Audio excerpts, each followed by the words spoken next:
شوہر کی عطا پر والد کی مغفرت۔ امام غزالی رحمہ اللہ تعالیٰ کی کتاب احیاء العلوم باب النکاح میں لکھا ہے کہ ایک شخص سفر پر گیا، روانگی سے قبل اپنی بیوی سے کہہ گیا کہ وہ بالاخانہ سے نیچے نہ اترے۔ نچلے حصے میں اس عورت کا باپ رہتا تھا۔ اتفاقا وہ بیمار ہو گیا تو اس عورت نے نبی کریم صلی اللہ علیہ وسلم کی خدمت میں اجازت لینے کے لیے ایک آدمی بھیجا کہ وہ نیچے اتر کر اپنے والد کی عیادت کر سکے۔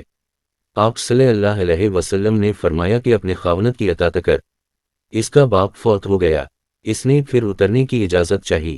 آپ صلی اللہ علیہ وسلم نے ارشاد فرمایا کہ اپنے شوہر کی اطاعت کر، اس کا باپ دفن بھی کر دیا گیا مگر وہ نہ اتری۔